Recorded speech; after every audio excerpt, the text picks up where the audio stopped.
Assalamualaikum warahmatullahi wabarakatuh. Saya Nadia Pratista dari Fakultas Tarbiyah jurusan PAI dalam pembuatan tugas Civic Education. Di sini saya akan membahas tentang pilkada di Banjarbaru. Nah, katanya di Banjarbaru itu pemenang pilkada 2024 itu adalah kota kosong gitu. Kok bisa? Nah, dalam pilkada, kota kosong muncul ketika hanya ada satu pasangan yang maju. Jadi pemilih tidak diberikan banyak pilihan. Mereka hanya bisa memilih paslon tunggal tersebut atau memilih kotak kosong sebagai simbol penolakan.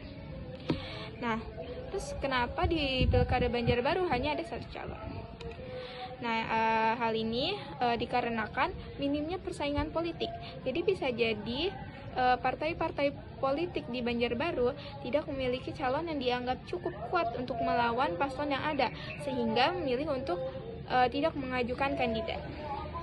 Terus lalu bisa jadi koalisi besar dalam beberapa kasus satu paslon didukung oleh banyak partai besar, sehingga calon lain merasa tidak punya peluang untuk bersaing.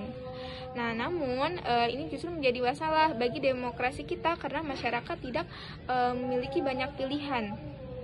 Lalu, mengapa masyarakat memilih kota kosong? Di pilkada Banjarbaru, kota kosong ternyata berhasil menang. Hal ini menunjukkan bahwa mayoritas masyarakat merasa tidak puas dengan calon tunggal yang ada. Beberapa alasan mungkin karena ketidakpercayaan mereka terhadap paslon tersebut. Lalu bisa jadi minimnya komunikasi dengan masyarakat. Bisa jadi juga karena protes terhadap sistem. Dalam beberapa kasus, masyarakat memilih kota kosong sebagai bentuk kekecewaan terhadap proses politik. Misalnya karena dianggap tidak demokratis atau terlalu didominasi oleh kelompok tertentu. Lalu, bagaimana kok bisa kota kosong itu bisa menjadi pemenang? Sesuai aturan, kota kosong dianggap menang jika mendapatkan suara lebih banyak daripada calon tunggal. Di Banjarbaru menunjukkan adanya kritik besar terhadap proses politik di daerah tersebut. Kemenangan kota kosong juga berarti pilkada harus diulang. Hal ini membuka peluang bagi calon baru untuk maju dan memberikan banyak pilihan kepada masyarakat. Nah, bisa kita ambil pelajaran dari hal ini ya. Yang pertama, partai politik harus introspeksi. Mereka perlu lebih serius dalam mengusung calon, bukan hanya berdasarkan ketakutan politik, tetapi juga kualitas dan keterhubungan dengan masyarakat. Kedua, calon kepala daerah harus lebih proaktif.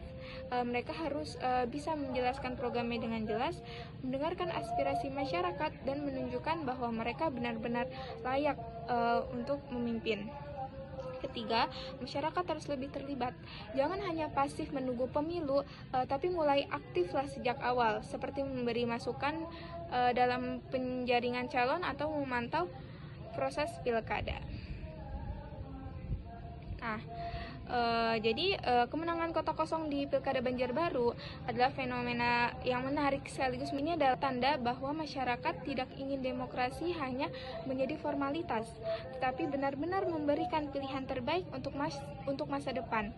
Mari kita jadikan momen ini sebagai refleksi bersama untuk membangun demokrasi yang lebih baik. Ini sekian dari saya. Jika ada saran atau komen-komen lainnya, silakan. Wassalamualaikum warahmatullahi wabarakatuh.